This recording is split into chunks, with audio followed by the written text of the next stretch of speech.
In this video, I'll take you through how to solve limits algebraically, in particular, solving indeterminate forms.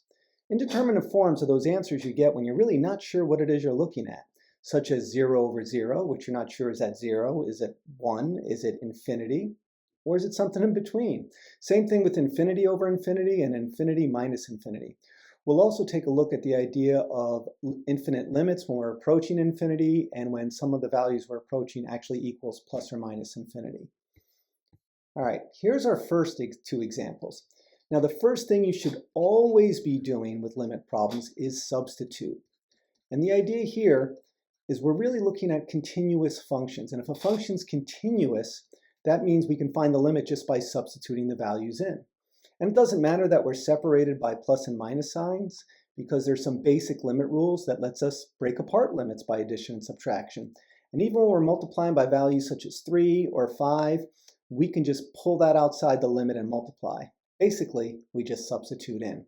So here, we're just going to do 3 times 2 squared minus 5 times 2 plus 4.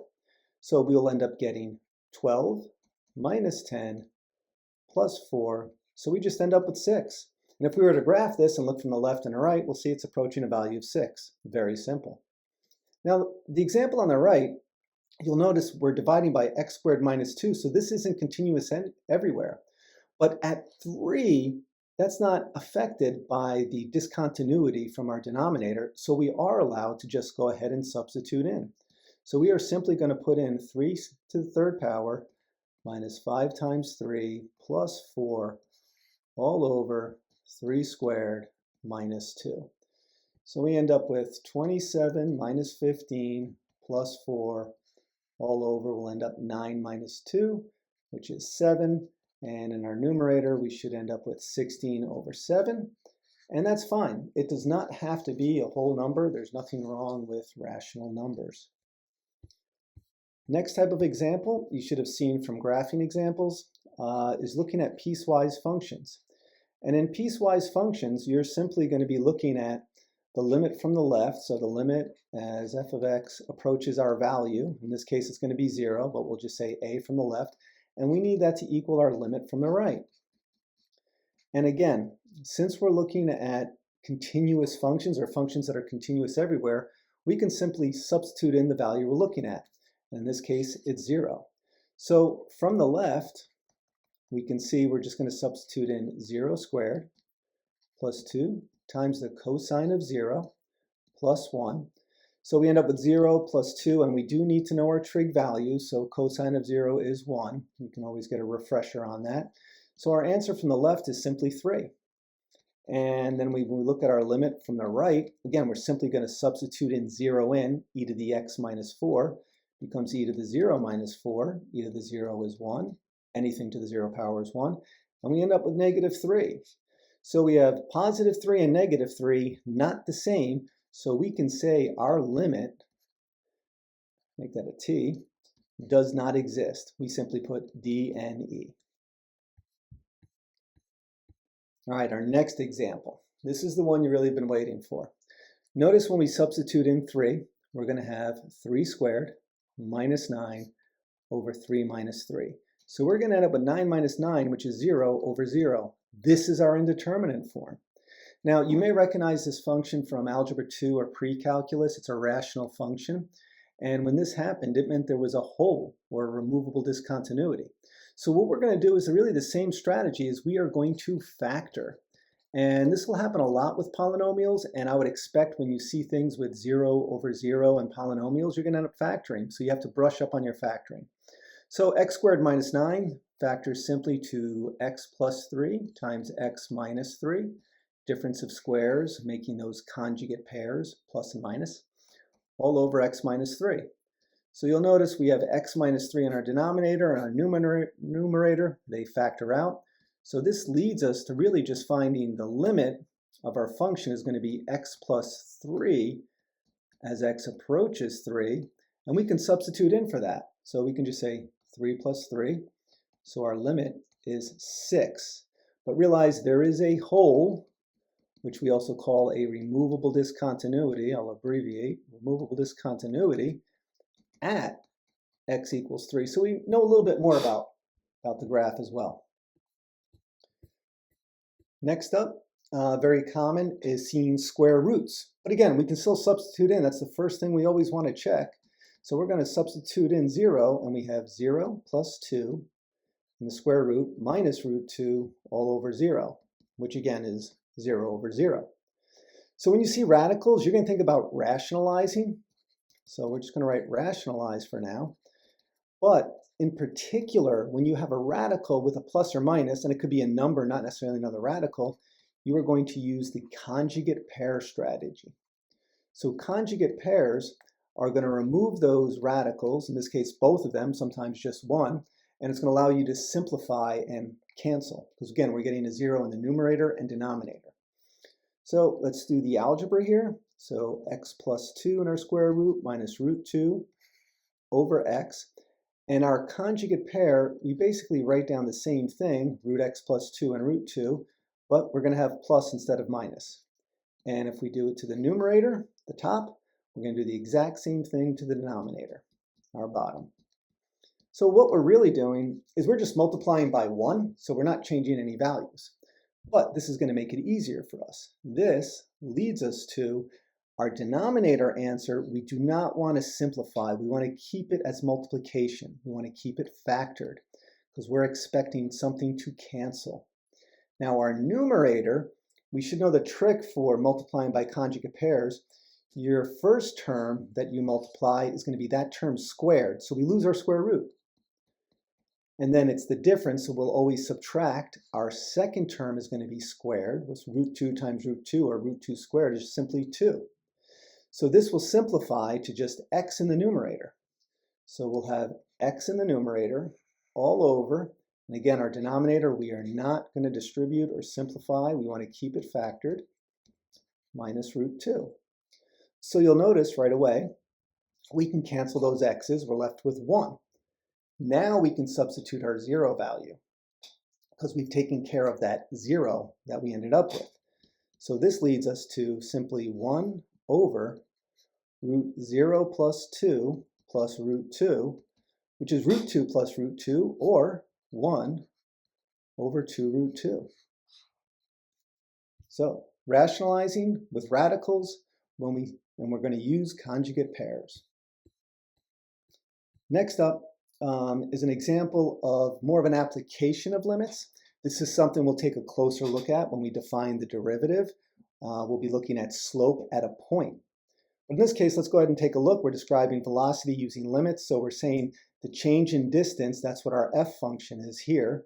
And they're describing it as t squared plus 2 between some point and another point over h, which is our change in time or change in x. So what we want to do is we just want to go ahead and find each of those pieces, f of a, and we're doing this case at 1, so we're saying a equals 1. So we're going to go ahead and find f of 1 plus h. So you can just break this down in pieces. And we're going to substitute it into that function, t squared plus 2.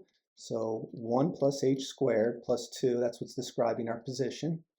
And we can expand that by multiplying out 1 plus h times 1 plus h. You end up with 1 plus 2h plus h squared, and then we have the plus 2, which simplifies to 3 plus 2h plus h squared. Now we need that second piece, f of a, which is simply f of 1. So we'll have that 1 squared plus 2, which is simply equal to 3. And then we're going to subtract. So this is our first piece, and we're simply going to subtract 3. And you'll notice if we do that here, we just end up with 3 minus 3. This should always happen. Things will cancel out or make 0. And we're left with 2h plus h squared. So that's our numerator. So let's go ahead and rewrite our problem. We have the limit as h approaches 0. We found our numerator simplify to 2h plus h squared, and all of that is over h. And we can either factor and cancel, or we can go ahead and distribute this h to both pieces. And in doing that, you'll have 2h over h, those cancel, plus h squared over h, one of those will cancel. So really, we're taking the limit as h approaches 0 of 2 plus h. And in doing that, we substitute in 0, we have 2 plus 0, we're left with an answer of 2. And for this problem, it was feet in seconds, so that would be feet per second if we're actually going to answer the velocity question. And really, this is what you're going to be doing later on when you take your first look at derivatives. All right, next up is taking a look at cases where we end up with the idea of an infinite limit or limits at infinity. I thought I'd look at both of these together, 1 over x and 1 over x squared. So they're very common features of these graphs that you're going to see in other problems. So let's go ahead and first take a look at 1 over x. And when you graph 1 over x, you should see something like this, something like that. So that'll give us a nice little understanding right away. And if we try to solve this algebraically, you'd have 1 over 0. And I want you to start to associate a constant over 0 with the idea of infinity. Could be infinity, plus infinity, minus infinity. Basically, the limit is not going to exist, but sometimes we can be more specific. And if we look at this graph, when you approach 0 from the right, we're approaching positive infinity. We're approaching 0 from the left, we're approaching negative infinity. So they're not the same. So not only can we not be more specific, we can just say does not exist. So what happens with 1 over x squared? Well, let's go ahead and take a look at that. And that graph is slightly different. Hopefully you know what that looks like. So 1 over x squared is just a little steeper and goes to 0 a little faster. Same thing over here. And so as we approach 0 from the right here, we go to positive infinity, and we approach 0 from the left, we also go to positive infinity. Now, this is 1 over 0, so it does not exist, but we can be more specific and say this is approaching positive infinity. All right, so that's an important detail. Now, when we look at limits at infinity, what we're really looking at is we're really looking at horizontal asymptotes. And remembering that information from Algebra 2 or pre-calculus is very useful. So that knowledge from back then can apply now. So as we approach infinity, if we just substitute in, we can substitute in 1 over the idea of large number, right? And we can think of this as 1 over infinity in this case, which would be 1 over 10,000, a million, a billion. We're approaching infinity, but really what we're approaching, you can see it on the graph, is we're approaching 0. So our answer here, the limit of 1 over x as x approaches infinity is equal to 0.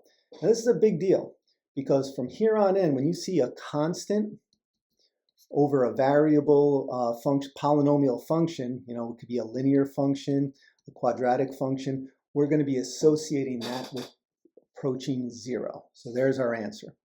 1 over x squared is the same thing, it just does it a little bit faster. So again, we're going to have 1 over infinity squared, which is another degree of infinity. So this also will be approaching 0. So same ideas, and we're going to be applying those continuously.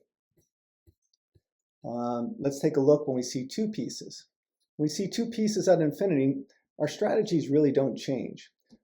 If you want, we can break this apart to 2 pieces. So we have the 2 minus our second limit as x approaches infinity of 1 over x. And we know for the first piece, basically the answer is just 2 because it's a constant. And we saw from here, we're going to have 1 over infinity, so you're going to be thinking, oh, that's approaching 0. So our answer is simply approaches 2. Now, our next example, it's kind of tempting to just say this one doesn't exist, the limit doesn't exist, and it might be the case, but we're still going to do our due diligence and see what happens. If I substitute in 2, I have 1 over 2 minus 2, so we have 1 over 0, so the idea of infinity. And here we're going to have 4 over 2 squared minus 4, which is 0, also the idea of infinity, because again, it's just a constant over 0. So this is actually the indeterminate form because we don't know which infinity is faster. We don't know really where this is going. So what we need to do is we need to combine these 2 functions into a single rational function to see what's going on. And to do that, we're going to want to factor that denominator and just make that a minus 2 and get a common denominator over here. So we can see it just differs by needing x plus 2 over x plus 2. So when we multiply that out, we end up with x plus 2 minus, we don't need to do anything there, it's just 4, all over x minus 2 times x plus 2. Now, our numerator simplifies to simply x minus 2 over x minus 2 times x plus 2. So again, we have something interesting happen. Our numerator cancels with a piece of our denominator, and we're simply left with 1 over x plus 2. And we're going to do what we always have for limits now. We're going to go ahead and say the limit as x approaches 2 of 1 over x plus 2. Now remember, we know it's not defined at 2, but maybe there's a removable discontinuity. In this case, you'll notice 1 over 2 plus 2, which is 1/4. So the limit actually does exist. So now, infinity minus infinity may end up with the idea of 0. It could be infinity, or it could be some number. And this is the case where we had some number. All right, so going back to knowing graphs, that's what we have right here, because the tangent of pi over 2 it really does not exist, or it approaches infinity from one side. So hopefully you remember your graphs. Again, this is going back to some trigonometry and pre-calculus. And we're going to do one piece of the graph here. And our tangent graph, as you may recall, looks something like this. And this would be at pi over 2. And then we'd have another piece over here, and it just repeats. So it's periodic. But when we're approaching 2 from the left, we're approaching positive infinity. From the right, we're approaching negative infinity. So this simply does not exist. Now, I gave you this graph as a reminder for our second graph. So the limit of the inverse tan. So inverse tangent, remember, switch x and y's and we restrict domains for this particular function. The arctan or inverse tangent graph looks something like this. Okay, and we had a horizontal asymptote here at pi over 2. So knowing this graph helps us understand, all right, as we approach infinity, there was a horizontal tangent at pi over 2. So this answer is simply pi over 2. So that's a special case to take a look at. All right, some other infinity cases. I'm going to show you the detailed way to do this and then the easy way to do this. First, our detailed way, you'll notice we end up, if we just substitute the idea of infinity, so like 5 times infinity minus 7 over 4 times infinity plus 3. Some people like to do that. So you get really infinity over infinity, right? So that's indeterminate. So what we do is you divide the numerator and denominator by the highest degree of the denominator. In this case, it's x. And in doing that, you end up with 5x over x minus 7 over x all over 4x over x plus 3 over x. And this simplifies to 5 minus 7 over x over 4 plus 3 over x. Now, if we take that limit as x approaches infinity, we know that this piece approaches 0. And we know that this piece approaches 0. So our answer is simply 5/4. So that's the detailed way.